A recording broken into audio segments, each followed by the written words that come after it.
Good morning. Namaste to India and Namaste from India.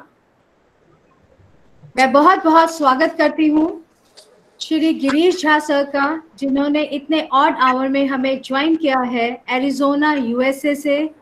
Doctor Brahmadev from Atlanta USA joining us from this odd hour.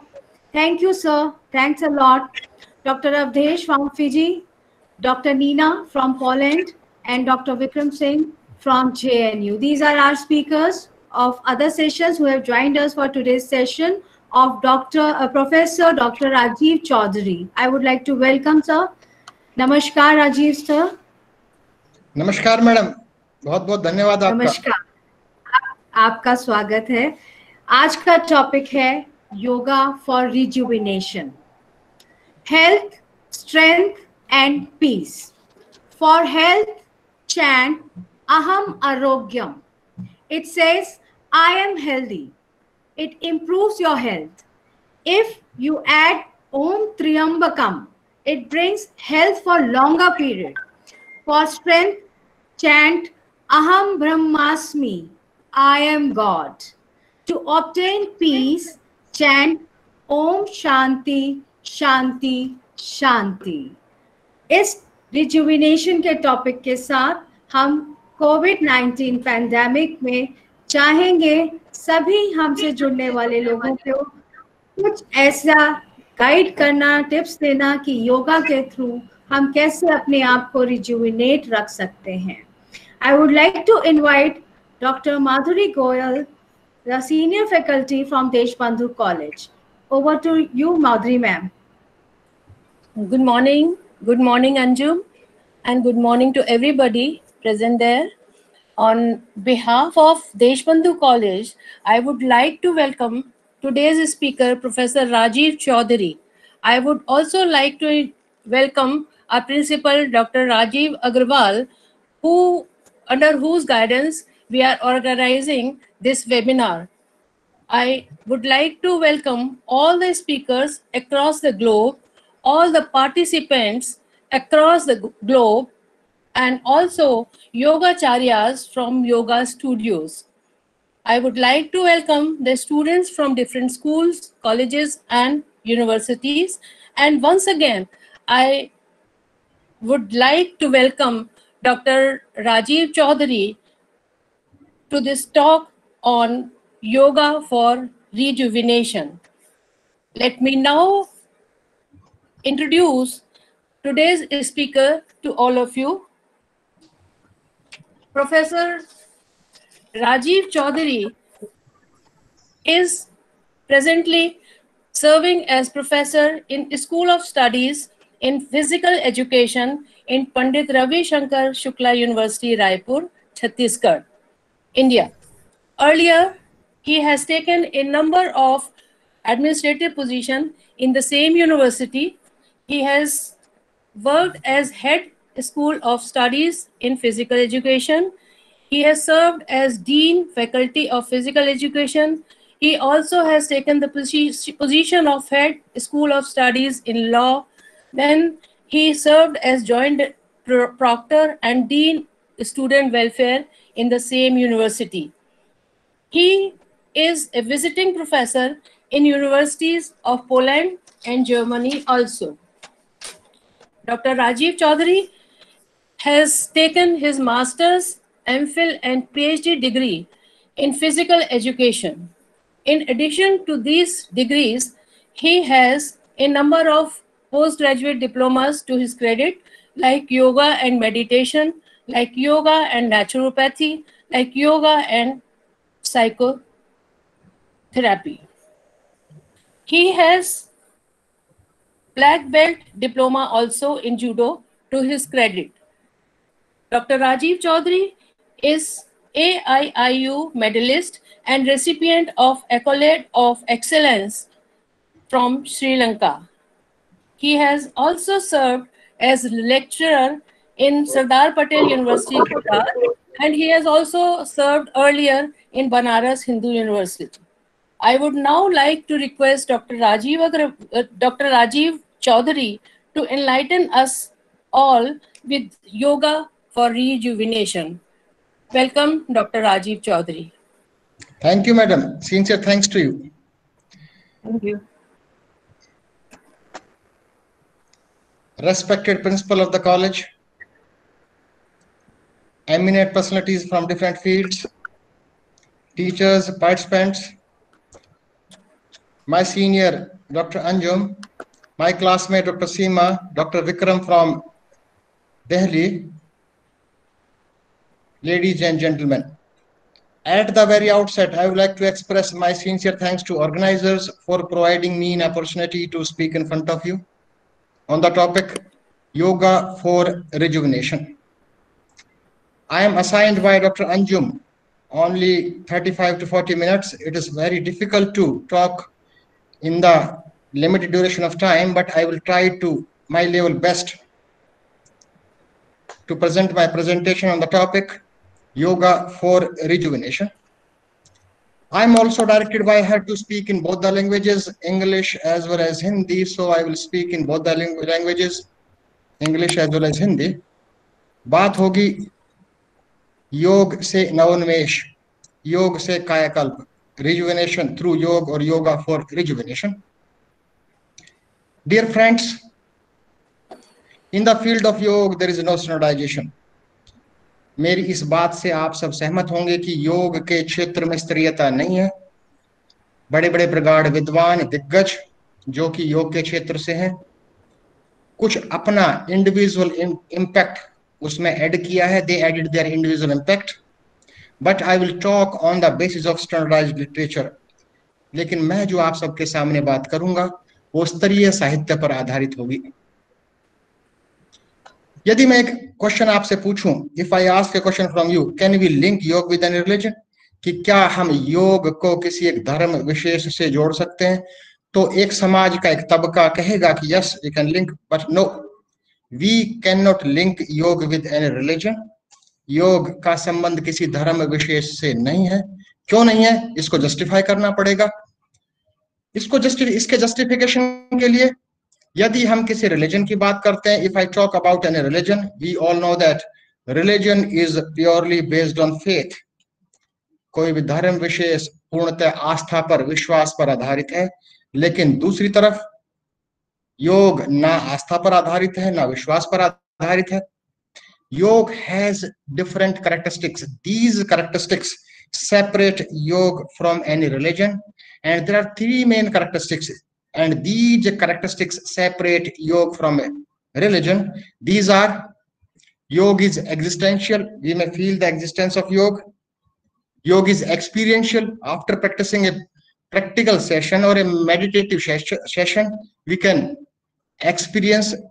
And the last characteristic that separate yoga with any religion, that is yoga is experimental. Various research studies, various clinical researches has been conducted on yoga, but you will never find any clinical research in the field of on any religion, etc. So my humble request to you all कि we should not link yoga with any religion. अब मैं अपने प्रस्तुतिकरण पर आता हूं, yoga for rejuvenation, कि योग से नवोन्मेष, हम योग से अपनी कायाकल्प कैसे करें, हम योग से अपना नवोन्मेष कैसे करें.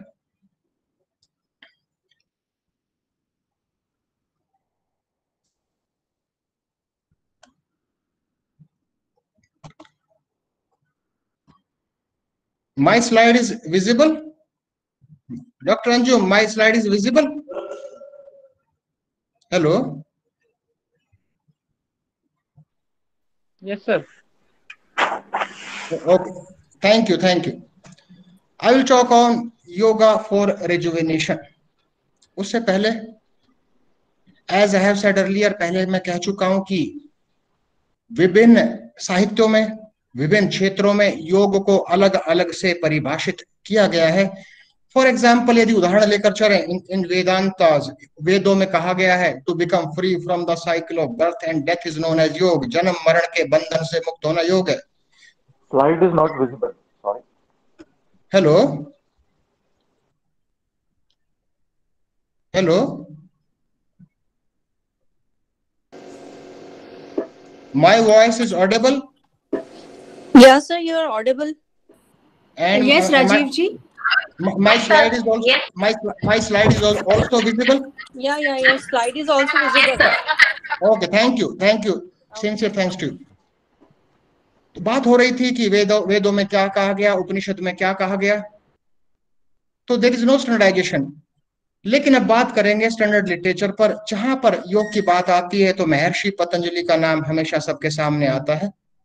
तो we will discuss about the, I will start from the meaning of yoga on the basis of the literature which is given to us by Maharshi Patanjali, that is known as योग सूत्र। हमें पता है कि उन्होंने हमें 4 सूत्र दिए, समाधिपाद, साधनपाद, विभूतिपाद, कैवल्यपाद। And in that how Maharshi Patanjali defined योग, कि महर्षि पतंजलि ने योग को क्या कहा, कैसे परिभाषित किया। We will discuss in detail about the basic concept of yoga according to Maharishi Patanjali. According to Maharshi Patanjali, योग is a cessation. Cessation means to stop, रोकना, निरोध करना। लेकिन then question arises, what type of cessation? Yoga is a cessation of the thought waves. Then the question arises, what do you mean by thought waves? Thought waves means vratis. It means yoga is a cessation of the vratis. Another question arises in the mind. एक और question उठा, from where these thought waves arises? These thought waves arises from our mind stuff. Mind stuff is the entirety of human mind, complete storage of our human mind, that is known as mind stuff, that is known as चित्त। तो कुल मिलाकर हम कह सकते हैं कि चित्त की वृत्तियों को नियंत्रित करना योग है। कोई नई बात नहीं है, we all know that cessation of the thought waves of mind stuff। लेकिन सोचने की बात है कि what do you mean by mind stuff, ये हमारा चित्त है क्या?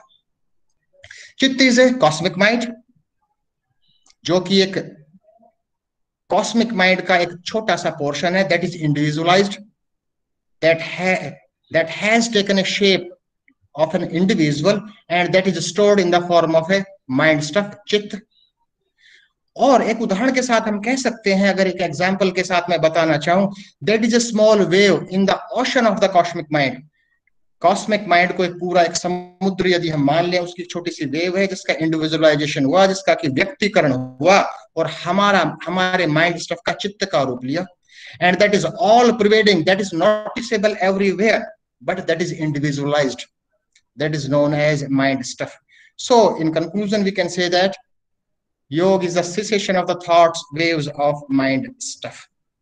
केवल अर्थ की बात की, लेकिन मेरा मुद्दा बात करने का है कि how to rejuvenate by the help of yoga, कि हम योग के माध्यम से अपना नवोन्मेष कैसे करें। अर्थ के बाद मेन मुद्दे पर बढ़ने से पहले एक और बात करते हैं कि योग की उत्पत्ति कहां से हुई, कि योग इसका ओरिजिन कहां से हुआ, from where the yoga was originated. I will discuss about that also. जैसा पहले बात हो चुकी है कि जहां योग की बात आती है तो महर्षि पतंजलि की बात आती है, और समाज का एक बड़ा तबका मानता है कि महर्षि पतंजलि ने, काफी मेरी चर्चा काफी लोगों से होती है, एक तबका मानता है कि महर्षि पतंजलि ने योग की उत्पत्ति की होगी। If we talk about the existence of yoga, if we talk about the existence of Maharshi Patanjali was born in between 484 to 428 BC. It means the existence of Maharshi Patanjali was 2000 to 2500 years earlier, केवल 2-2,500 साल पहले। यदि महर्षि पतंजलि ने योग की उत्पत्ति की, योग को जन्म दिया, इसका मतलब योग का इतिहास तो केवल 2,500 साल पुराना होना चाहिए।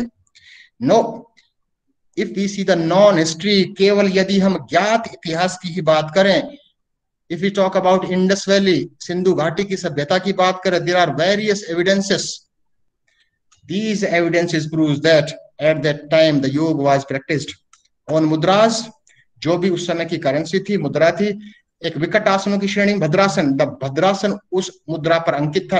That proves that at the time of Indus valley योग वाज प्रैक्टिस्ड। यहां तक कि प्रस्तर अभिलेख, रॉक इंस्क्रिप्चर्स पर भी अभिलेख मिलेंगे जो कि योग के बारे में है, ये सिद्ध करता है, तो हमें भ्रम में नहीं रहना चाहिए। योग की तो नॉन हिस्ट्री ही कब, सिंधु घाटी कब की बात है, 3900 बीसी, 3900 बीसी, तो योग की तो 6000 साल पुरानी तो नॉन हिस्ट्री है। अब प्रश्न उठा कि महर्षि पतंजलि का नाम ही इतना क्यों, यह भी एक प्रश्न है। इसका कारण है कि महर्षि पतंजलि पहले थे हु गेव योग ए साइंटिफिक बेस, जिन्होंने वैज्ञानिक आधार दिया योग को। उससे पहले एक पारंपरिक योग का अभ्यास होता था।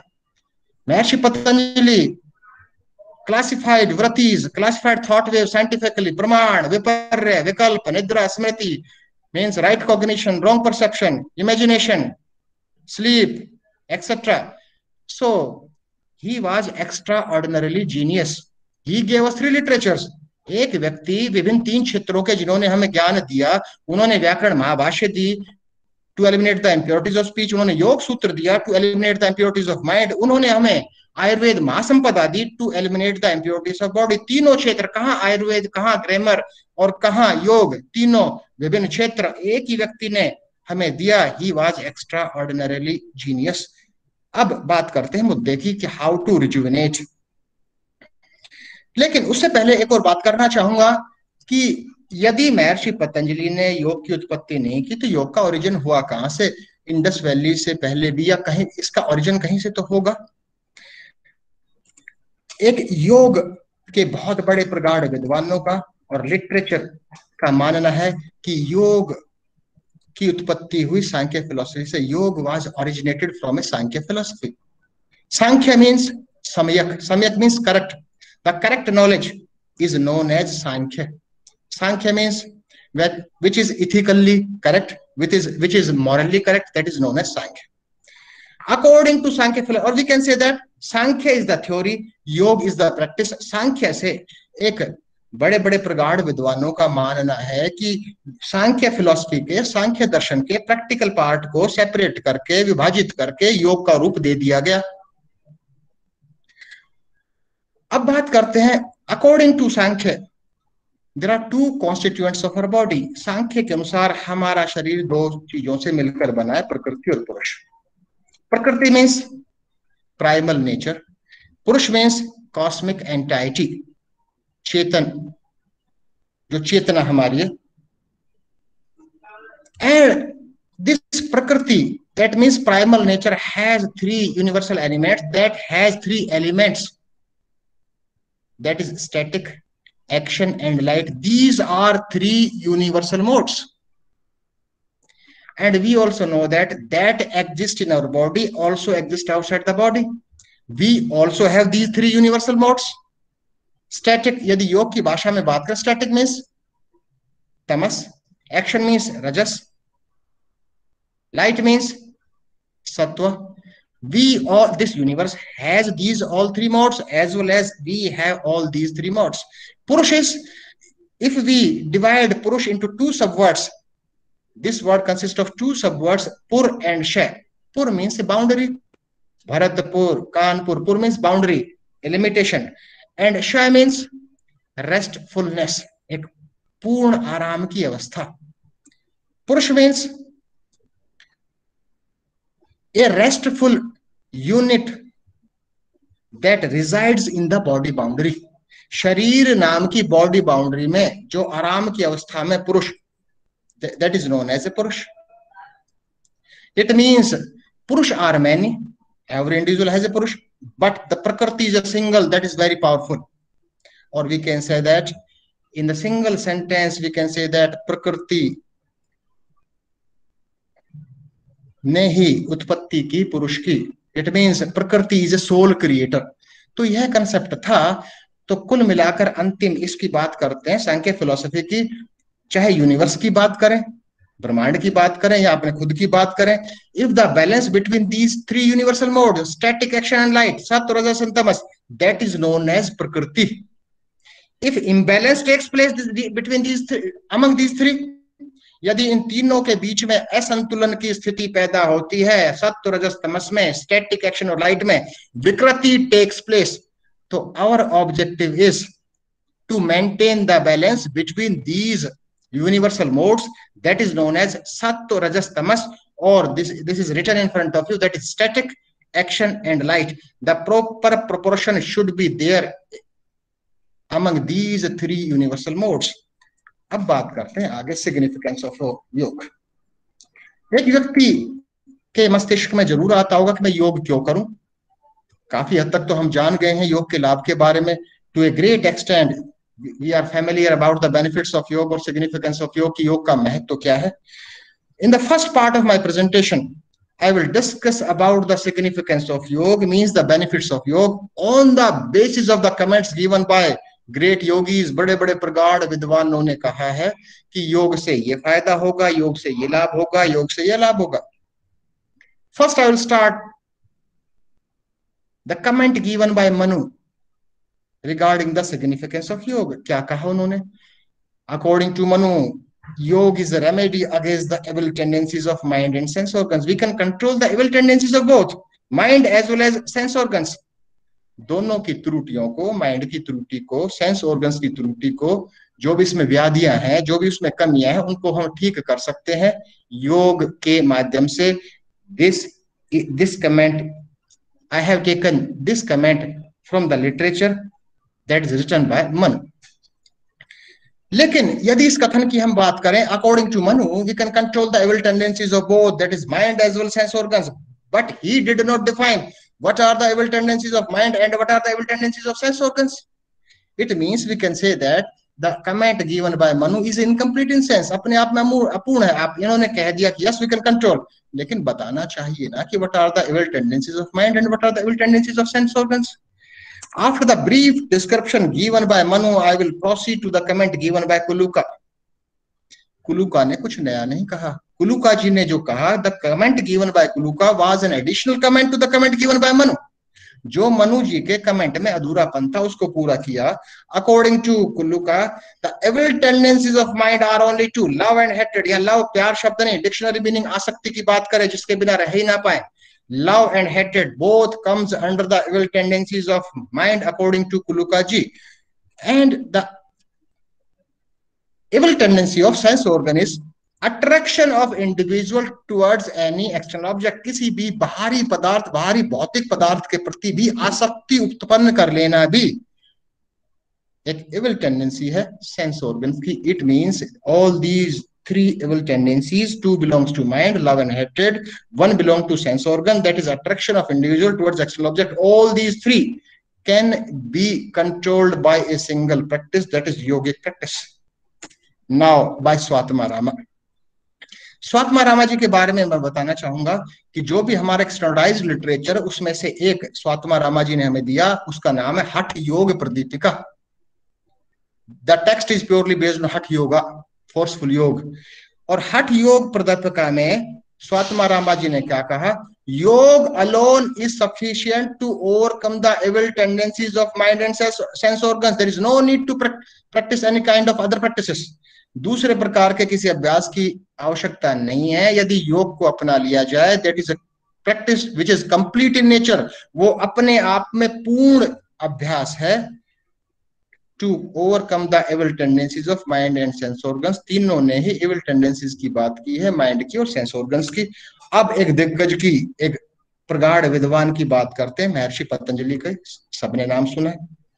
Maharshi Patanjali gave the clear exposition about the spiritual development of the individual. महर्षि पतंजलि ने स्पिरिचुअल डेवलपमेंट के बारे में खुलकर कहा, बहुत कहा। क्या कहा?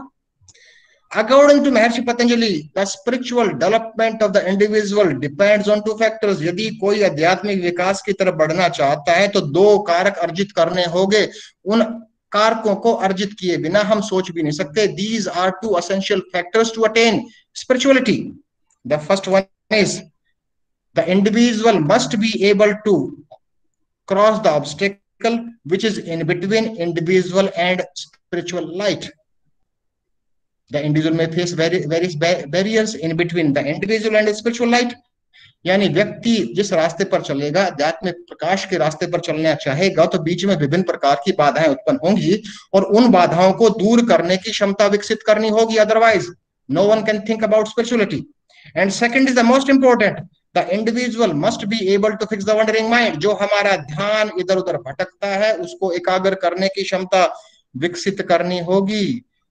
And according to Maharishi Patanjali all these two required factors, ये दोनों ही कारक जो स्पिरिचुअलिटी के लिए आवश्यक है, which are required for spirituality, can be attend by single practice, by practising yog. By practising yog we may break the obstacle which is in between individual and spiritual light, and we may fix our wandering mind, हमारा ध्यान भी इधर उधर भटकता है उसको एकाग्र करने की क्षमता हम विकसित कर लेते हैं बाय प्रैक्टिसिंग योग।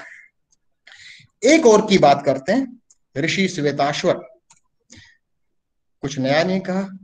According to Rishi Shvetashvara we can control the defects of mind, Rishi Shvetashvara ने कहा है कि हम माइंड के डिफेक्ट्स को नियंत्रित कर सकते हैं। कोई नई बात नहीं कही, जो बात सबने कही वो इन्होंने कहा। अब बात करते हैं कंसेप्ट ऑफ हेल्थ। थोड़ा समय इसमें कम लूंगा मैं, क्योंकि मेन पार्ट पर अधिक चर्चा करनी है। डॉक्टर अंजुम ने तो एक समय सीमा निर्धारित की हुई है, so I will proceed very fast now.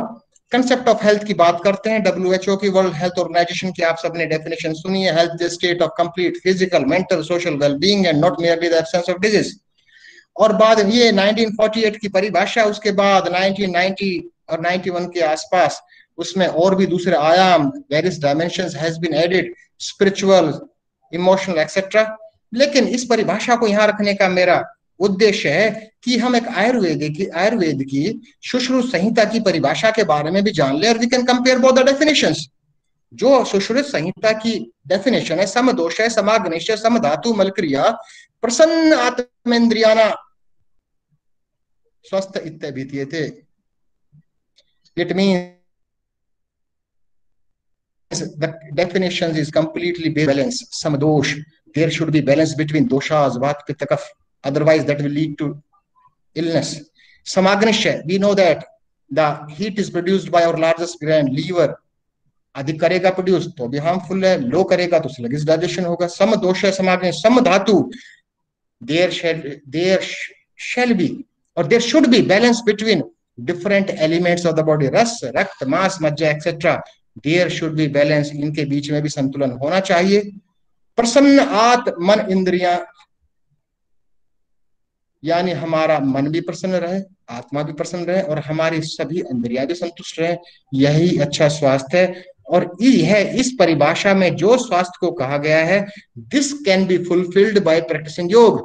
योग के अभ्यास से जो इस परिभाषा में आवश्यकता है, रिक्वायरमेंट है, दैट में बी फुलफिल्ड, उसकी पूर्ति होती है और वी कैन रिजुविनेट आवरसेल्व्स। अब थोड़ी और एक और मैं बताना चाहूंगा कि योग also has positive impact on our systems. There are some physiological effects also. और उन सब फिजियोलॉजिकल इफेक्ट्स में से एक इफेक्ट को, एक प्रभाव को मैंने लिया है, improving GLAS, glycogen lactic acid system. हम सब जानते हैं कि इमीडिएट सोर्स हमारा है जो कि फॉस्फेजिन सिस्टम है, जो कि ATP और CP के माध्यम से ऊर्जा उत्पादित होती है। उसके बाद ग्लाइकोजन लैक्टिक एसिड सिस्टम कार्य करना शुरू करता है। तो योग में I have coated this, I have taken this on the basis of clinical researches. When energy is required, each glycogen molecule is converted into 2 pyruvic acid molecules. That is a natural process. And these pyruvic acid molecules enter into the cell. ये कोशिका में प्रवेश करते हैं। और हम जानते हैं कोशिका में माइटोकॉन्ड्रिया है और माइटोकॉन्ड्रिया में ऑक्सीजन उपलब्ध है। The oxygen is present in mitochondria. And these pyruvic acid molecules react with oxygen and produce energy. यह प्रक्रिया हुई। इसका अर्थ हुआ कि प्रत्येक pyruvic acid के मॉलिक्यूल को पर्याप्त मात्रा में ऑक्सीजन मिलनी चाहिए, तभी ठीक ऊर्जा का उत्पादन होगा। जिस पायरुविक मॉलिक्यूल को ऑक्सीजन नहीं मिली, that will be converted into lactic acid. तो ऑक्सीजन की कमी के कारण लैक्टिक एसिड का प्रोडक्शन हुआ, that leads to fatigue. By practising yoga, especially by practising pranayama practices, various clinical researches has been conducted on pranayama practice. By practising pranayama, that is one limb of yoga, more oxygen can be supplied at tissue levels. It means we can decrease the production of lactic acid. It means in the simple words, एक आम भाषा में, एक layman की भाषा में हम कह सकते हैं, we can delay the fatigue for longer duration, हम देर तक थकान को दूर रख सकते हैं। रिजुविनेशन अपने आप होगा। अब थोड़ा रिजुविनेशन की बात करें, थोड़ा सा स्पिरिचुअलिटी की तरफ बढ़ते हैं कि spirituality is very essential for rejuvenation. उसके बिना we should give stress on our root, हम अपने रूट को, अपनी जड़ों को संचित करें छलकते हुए शरीर को छोड़कर, तो वो ज्यादा महत्वपूर्ण है।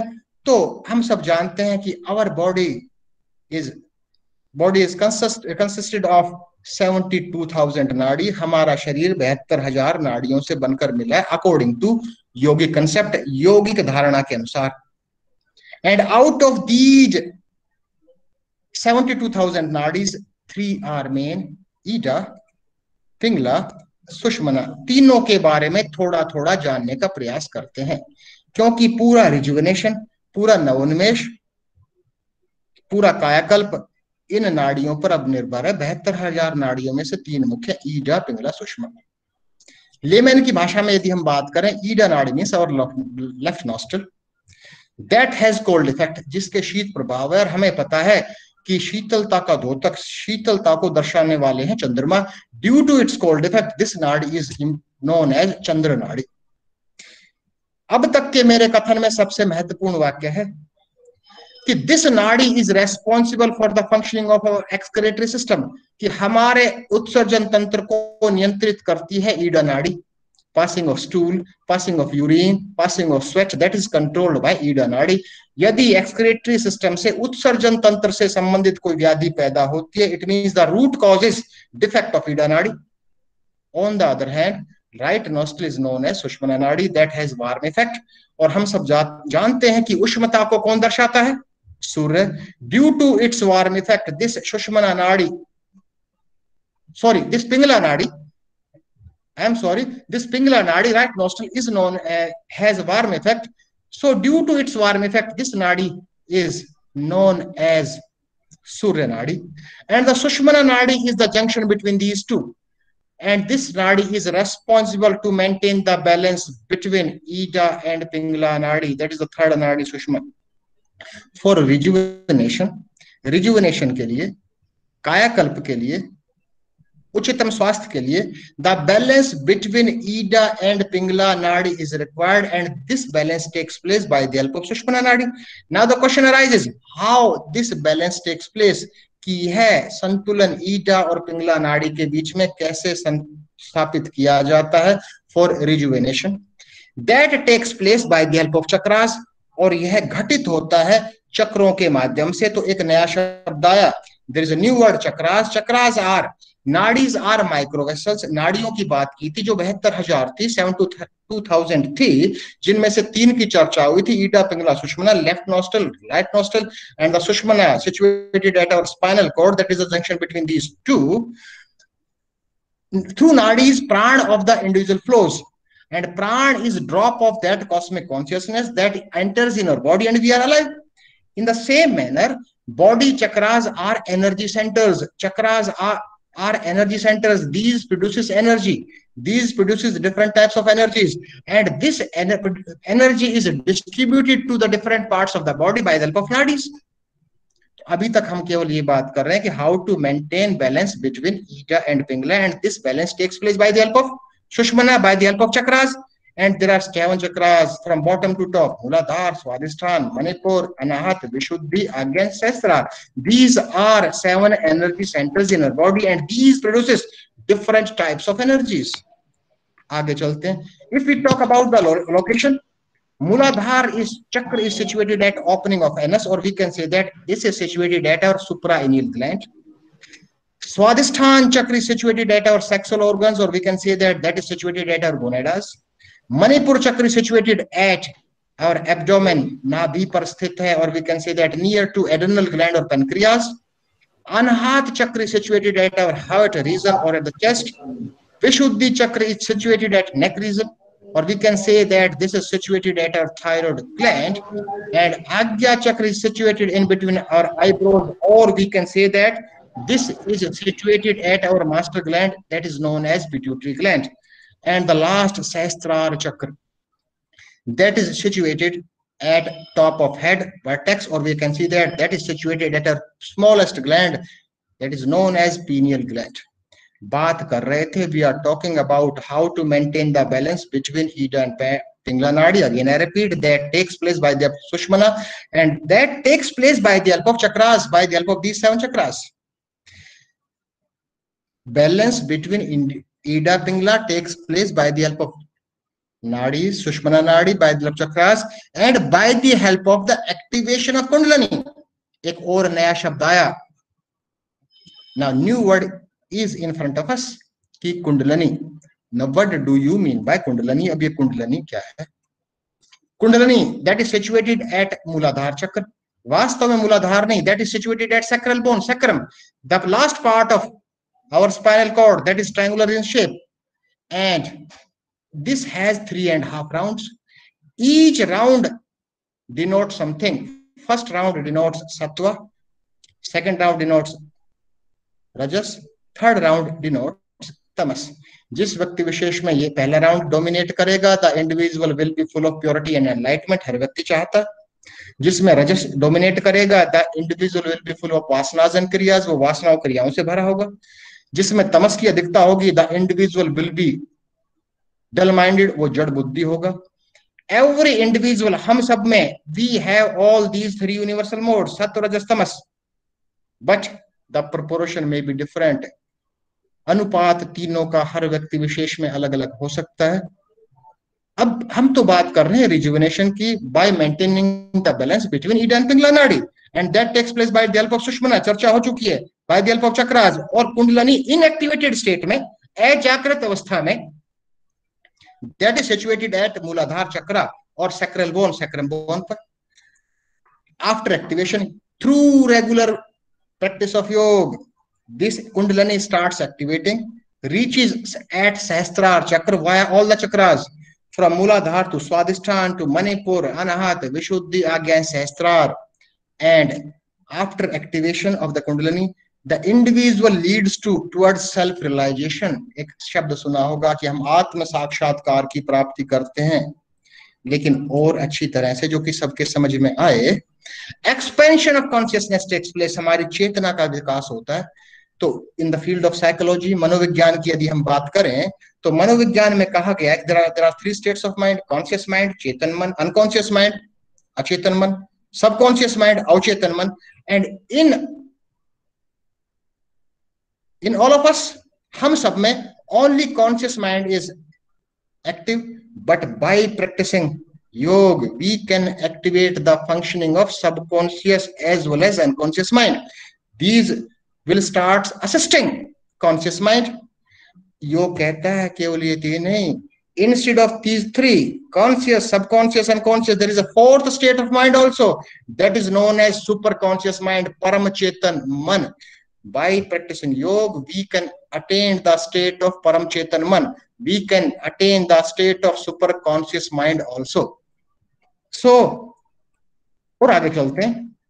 अभी कुंडलनी के बारे में हम सबको भ्रम में रहने की आवश्यकता नहीं है. ये कोई आस्था पर आधारित बात नहीं है, किसी रिलीजन धर्म विशेष पर आधारित बात नहीं है. उसका भी थोड़े से एक साक्ष्य इकट्ठे किए हैं मैंने. ये जो साक्ष्य मैं आपके सामने शेयर करना चाहूंगा, ये पेल्विक बोन है आपके सामने. This is known as holy bone. इसको पवित्र अस्थि माना जाता है एज पर लिटरेचर. कोई नई बात नहीं है, किसी धर्म विशेष की बात नहीं है. इसको this concept was from the time of Hippocrates. 400 BC में भी यह मान्यता थी. And this bone was known as हेरोस्टाउन के नाम से, पवित्र अस्थि होली बोन के नाम से जानी जाती थी. केवल उतना ही नहीं, रोमन्स की बात करें, रोमन्स के समय में भी इसको सैक्रेड बोन कहा जाता था, पवित्र अस्थि कहा जाता था. लेकिन एक प्रश्न उठा सबके मस्तिष्क में कि why this bone is known as holy bone, कि इसको एक पवित्र हड्डी या पवित्र अस्थि क्यों कहा जाता है? There should be any logic. और उस समय इतिहासकारों का मानना है कि उस समय चर्चा हुई और लोगों ने अपने अपने मत दिए. दे justify and they presented their assumptions कि why this bone is known as holy bone. किसी ने कहा कि यह bone हमारे genital organs को, since this protect our genital organs, so this is known as holy bone. किसी ने कहा कि ये धार्मिक कर्म कांड करने के लिए इसका उपयोग किया जाता है, कि this is used in religious practices, so this is known as holy bone, पवित्र अस्थि कहा जाता है. But final decision was taken at that time in the history कि since this bone is responsible for our rebirth, so this bone is known as holy bone. और यह आश्चर्य था उस समय. यह केवल अगर किसी भी धर्म विशेष को उठाएं, उस धर्म विशेष में भी इसकी चर्चा है. मुस्लिम्स की बात करें, अबी हुरैरा द्वारा रचित हदीथ, उसमें इसकी चर्चा है. क्या है हदीथ में? अबू हुरैरा ने कहा है कि यह अस्थि कभी नष्ट नहीं होगी. This bone can not be destroyed. अल्लाह इस हड्डी से नए शरीर का निर्माण करेगा. प्रेजेंटेशन का, प्रस्तुतिकरण का रूप अलग अलग हो सकता है, लेकिन this bone is mentioned in different regions also. यदि इंडियन आइकनोग्राफी की बात करें, तो इंडियन आइकनोग्राफी की बात यदि हम करें, तो हम, यदि आपने सुना होगा कि श्री शिव के पुत्र श्री गजानन मूलाधार के शासक बताए जाते हैं, कि Shri Ganesha is known as the ruler of Muladhara chakra. Muladhara chakra is controlled by him. And और शेप भी, कुछ इतिहासकारों का मानना है कि यदि पेल्विक बोन का देखें, इसके जो दो इलियम है वो एक ईयर्स को दर्शाते हैं, और जो सामने एक पार्ट है वो एक ट्रंक को दर्शाता है. The shape resembles that trunk is the shape of coccyx is same as trunk. अब बात करते हैं कि how to rejuvenate by practicing yoga. There are various means and methods by using that we can rejuvenate ourselves. बहुत से means and methods हैं. राजयोगी, by practicing Raj Yoga, activate the Kundalini. तंत्र योगी, by तंत्र विद्यास, activate the Kundalini. कर्म योगी कहता है मैं कर्म ठीक करूंगा, मेरी कुंडलिनी अपने आप जागृत होगी. He or she believes in karmas. हठ योगी, by forceful exercises, activate the Kundalini. But the simplest way to activate the Kundalini, the simplest way to activate Kundalini means the simplest way of rejuvenation is the Sahaj Yoga. Sahaj, it's clear from the word. सामने जो शब्द है, शब्द से ही clear है, सहज, जो हम अपने साथ लेकर पैदा हुए, सहज, सह के साथ सहज योग. तो what do you mean by सहज योग? How to practice सहज योग? We can practice. I am giving one concept, one practice in front of you. इसका अर्थ ये नहीं है कि various means and methods can be practiced. सहज योग के बारे में थोड़ी बात कर लेते हैं. सहज योग is a method of meditation which brings us back to in the evolution of human awareness. This is created by Shri Mataji Nirmala Devi in the year 1970 and has since spread all around the world. और उसके बाद पूरे विश्व में फैला हुआ है. It is the easiest way of activating kundalini. जो कुंडलिनी को एक स्पिरिचुअल पावर कहा गया है, जो कि एक हिडन अवस्था में हर व्यक्ति विशेष उस हिडन एनर्जी को, उस स्पिरिचुअल पावर को उसको लेकर पैदा हुआ है. And we have to activate that hidden spiritual power, and that hidden spiritual power can be activating by practising Sahaj yoga. I would like to share 2 comments given by the creator of सहज योग meditation, Shri माताजी निर्मला देवी. एक comment जो share आपके सामने लिखा है, एक और शेयर करना चाहूंगा कि at the very outset we have to understand we can not create truth, we can not organise truth. Truth is, was, and will be. It's not a mental imagination. It's not a concept. You cannot change truth. Where the important sentence is, where the seekers of truth are misled, the results might have been disastrous. तो results disastrous तो हो सकते हैं, तो misled नहीं होना चाहिए. So we have to opt a correct path, जो कि आज के युग में मॉडर्न और नॉलेज एरा में बहुत महत्वपूर्ण है कि हमें सही रास्ता मिले. तो योग से सही रास्ता कोई है नहीं. Second comment is in front of you. It is very important for everyone to have that knowledge of our roots in ourselves. It means we all have the knowledge. We should know that root. And Sahaj Yoga, that is very easy to perform. Sahaj Yoga allows the individual to become his own spiritual guide. If the individual becomes his or her own spiritual guide, then what else? Nothing else. It means by practicing yoga, by practicing any type of meditation, we can rejuvenate ourselves. हम अपनी कायाकल्प कर सकते हैं. We can maintain the balance between our Ida and Pingala Nadi by the help of Sushmana, by activating our Kundalini, by the help of chakras. From sacral bone, from Muladhara, it starts activating and reaches a Sahasrara chakra, and we feel self-realization. Or in simple words, we can say that the expansion of consciousness takes place. And this practice is very easy to perform. We have to, by in Sahaj Yoga, we have to activate our chakras, we have to take bandhan, we have to provide a protective layer. And अब जो आज COVID-19 का जो एक विश्वव्यापी महामारी है, इसमें तो एक प्रोटेक्टिव लेयर हमें चाहिए कि we all are living in a protective layer. लेकिन बाहरी प्रोटेक्टिव लेयर से, जो एक आउटर बबल से काम नहीं चलेगा. We have to create a inner protective layer also, and by practicing yoga we can build that inner protective layer also. तो जितना मुझे समय आवंटित किया गया था डॉक्टर अंजुम जी ने, मैं उससे शायद ज्यादा ले चुका हूं. उन्होंने मुझसे पहले भी आग्रह किया था कि प्लीज रिस्ट्रिक्ट योर टाइम, तो उसके लिए माफी चाहता हूं. कुछ मिनट यदि मेरे ज्यादा हुए हो तो you can ask any type of questions. Again I express my sincere thanks to the organizers. Now I hand over the mic to the organizer, Dr. Anjum ji. Thank you, Dr. Rajiv, Professor Rajiv. That was really enlightening session. मन तो नहीं कर रहा session को खत्म करने का, लेकिन थोड़े से क्वेश्चन आंसर्स लेंगे हम, ताकि जिन लोगों ने आपका इतना अच्छा ज्ञान गंगा सुना है वो उसके लिए क्या सोचते हैं और क्या पूछना चाहते हैं. तो ओवर टू डॉक्टर माधुरी, वो हमारे गूगल मीट के चैट से क्वेश्चंस लेंगी, and the moderator doctor Ruby Mishra, वो हमारे फेसबुक लाइव से जितने पार्टिसिपेंट्स जुड़े हैं अक्रॉस द ग्लोब उनके क्वेश्चंस लेंगी. So over to you doctor Madhuri and doctor Ruby. Thank you Anju. Doctor Rajiv, this was such an enlightening session for me, and I feel that all our viewers will also be having the same feeling about it. Actually, the word yoga, we all know, and when you presented it, the yoga and rejuvenation, it actually connected the whole thing so easily that we can understand how to start with or how to do it. But I would like to take some of the questions. The first question, which actually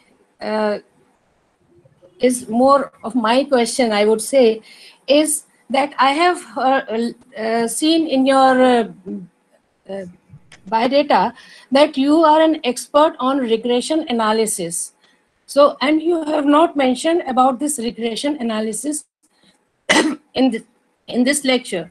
So, my question is this regression analysis useful in treating some of the problems related to like chronic problems like depression or like some psychological problems? Madam शुरू करो. जी madam, regression analysis is not related to yoga.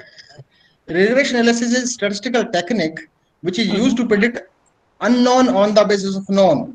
ये एक ऐसी सांख्यिकीय तकनीक है. Since I am specialized in statistics and applied research and applied statistics, but by using regression analysis we can conduct various research studies, various scientific research studies by in the field of yoga. Let us take an example: prediction of risk of cancer on the basis of lifestyle. These types of, it means we can predict unknown on the basis of known. Suppose we are living in this lifestyle, हम इस जीवन शैली में रह रहे हैं कि whether we are living in a risk or we are risk free. These types of studies can be conducted by applying this regression analysis. But regression analysis term is not related to yoga at all. Okay, thank you so much. One more question, that what is the impact of yoga on the life satisfaction? Madam जो बात करें impact की, योग का impact life satisfaction पर क्या होगा? Restlessness जब आती है जी तभी व्यक्ति सेटिस्फाइड नहीं होता। एंड योगा जो हमारी रेस्टलेसनेस है, बेचैनी है, by the help of different type of meditative techniques we can eliminate this restlessness situation. Sir, Everything depends on the mind. मेरे हिसाब से जब अनरेस्ट है जी और रेस्टलेसनेस ऑलरेडी है, तो योगा के लिए हम अपने आप को अ, ले ही नहीं जा पाएंगे योगा की तरह। रेस्टलेसनेस और योगा दो डिफरेंट एस्पेक्ट्स हैं मेरे हिसाब से। और मैडम, अगर मैडम वेट, रेस्टलेसनेस को जी दूर करने के लिए ही तो योग को अपनाएगा व्यक्ति विशेष। जी बिल्कुल ठीक है।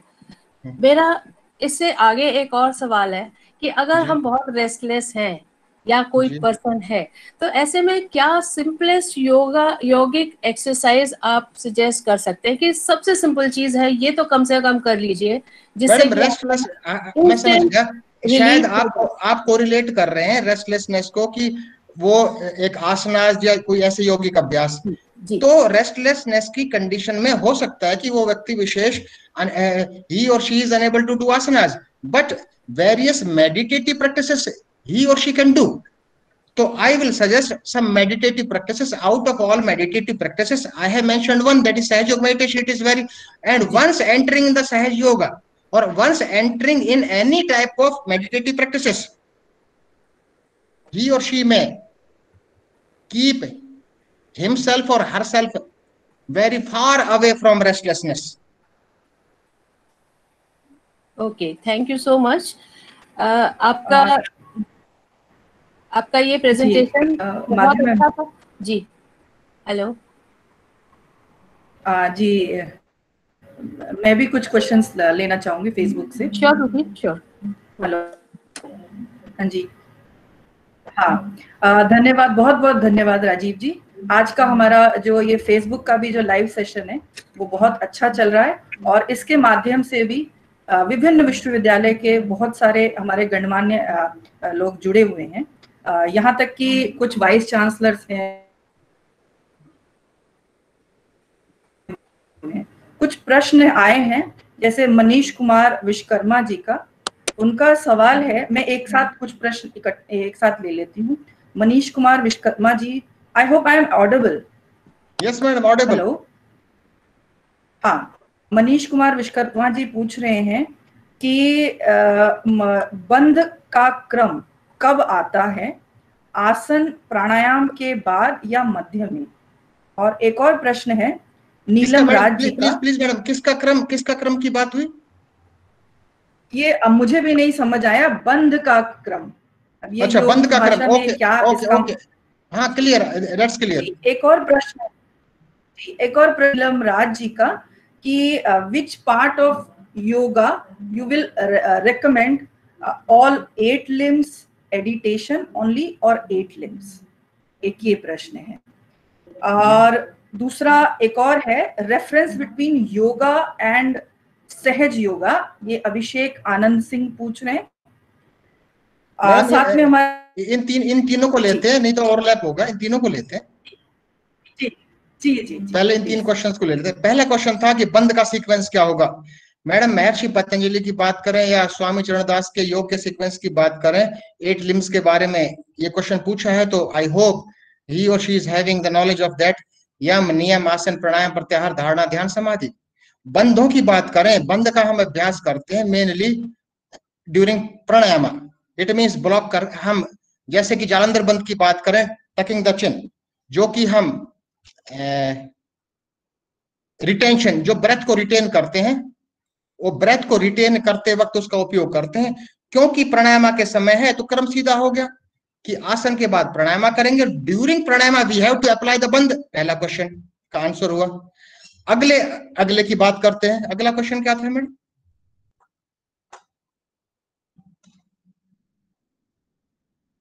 हेलो,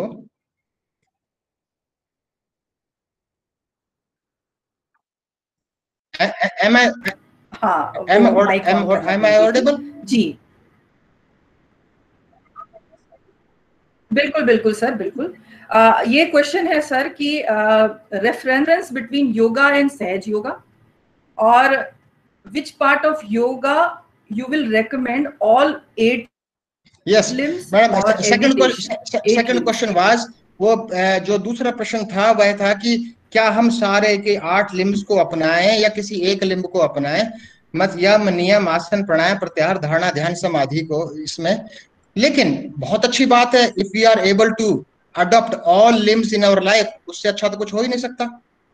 लेकिन as per our suitability due to individual difference, प्रत्येक व्यक्ति विशेष की आवश्यकताएं अलग अलग होती हैं, अपनी आवश्यकता अनुसार हम चयन कर सकते हैं। यदि हम बात करें, आप सबने नाम सुना होगा सदगुरु जग्गी का, एक वर्ल्ड समिट हुआ था जहां बात हो रही थी सस्टेनेबल डेवलपमेंट की बात हो रही थी, तो उन्होंने एक बड़ा अच्छा एक बहुत अच्छा वाक्य है जो मेरे माइंड स्टफ में आज तक है कि without transforming individual we can not transform the world. किसी व्यक्ति विशेष में परिवर्तन के बिना हम इस विश्व में या समाज में परिवर्तन नहीं कर सकते। तो for the transformation of ourselves we should adopt all the practices including yama and niyama also we should adopt in our life. और जो लास्ट क्वेश्चन था अभिषेक जी का कि I think difference between yoga and Sahaj yoga, जी योग, जी, हाँ जी बिल्कुल, योग has different aspects, different limbs, but Sahaj Yoga is only based on meditative practices that is related to only the activation of Kundalini. On the other hand, Yoga has 8 different limbs: Yam, Niyam, Asan, Pranayam, Pratyahar, Dharana, Dhyan, Samadhi. That is the complete concept of Yoga. But Sahaj Yoga is a meditative practice specially invented by Shri Mataji Nirmala Devi, the creator of Sahaj Yoga meditation in the year 1970, to activate Kundalini. It means to activate that hidden spiritual power.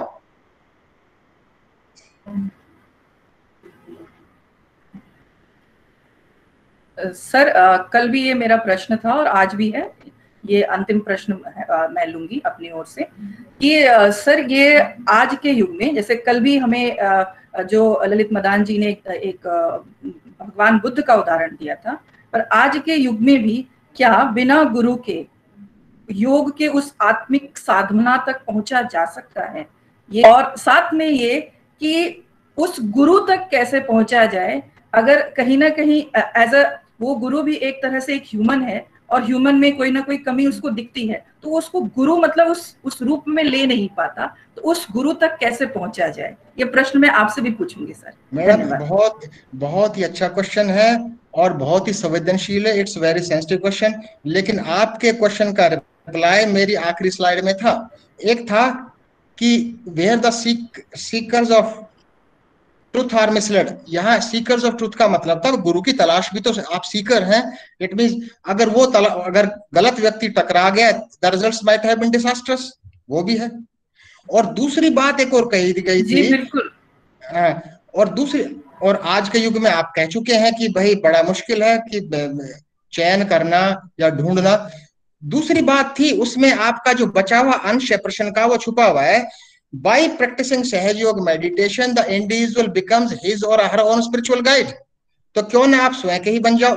मेरा तो सोच ऐसा है, लेकिन इसका standard answer आप satisfy होंगे या नहीं होंगे, लेकिन मेरा स्पॉन्टेनियस आंसर यही है कि by practicing yoga, by practicing Sahaj Yoga meditation, the individual becomes his or her own spiritual guide. व्यक्ति अपने आप को गाइड करने लगता है, उसका माइंड स्टफ जो उसकी एंटायरिटी ऑफ माइंड है उसको गाइड करेगी।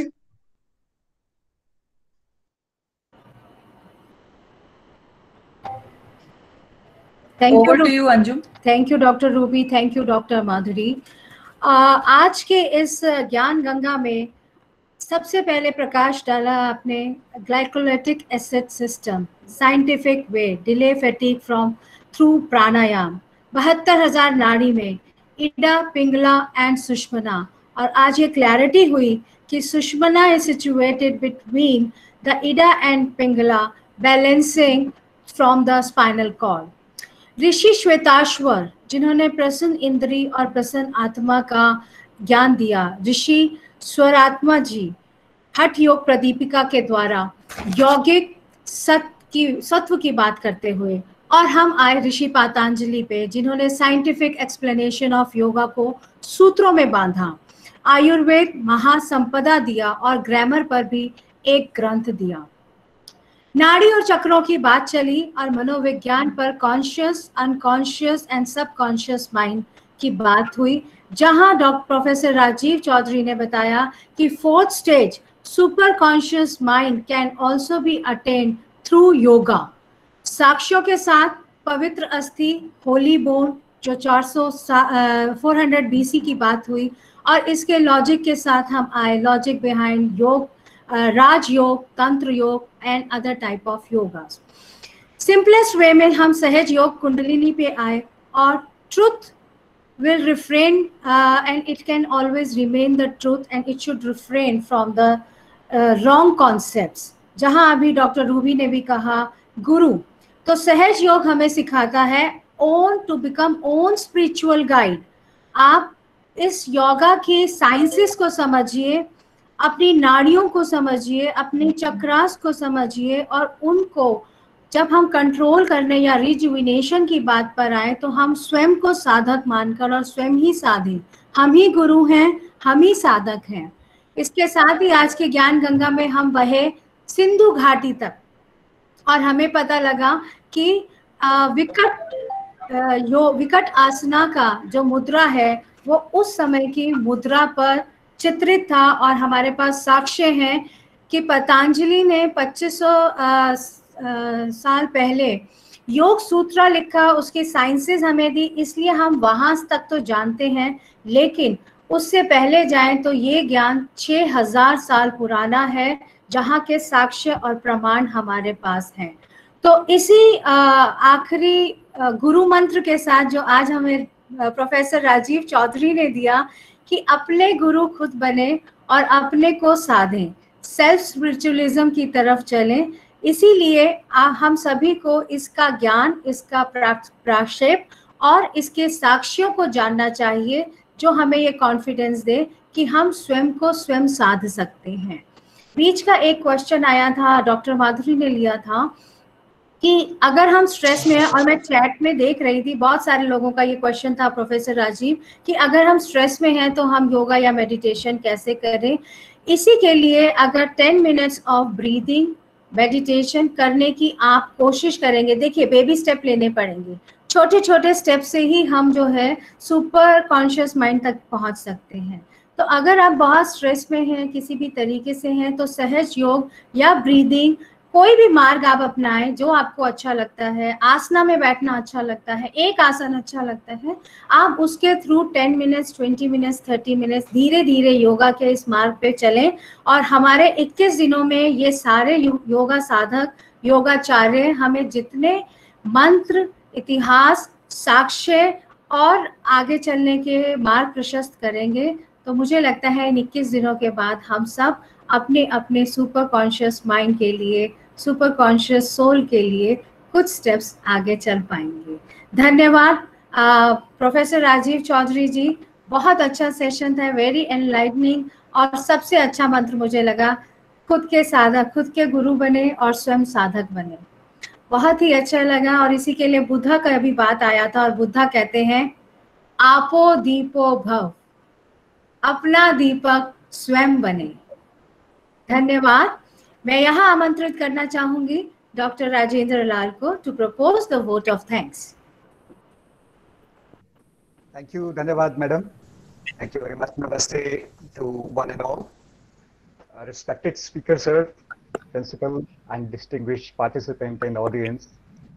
First and foremost, our thanks goes to Professor Rajiv Chaudhary, who very kindly accepted our humble request to grace this occasions in the series of 21 days International Yoga Festival.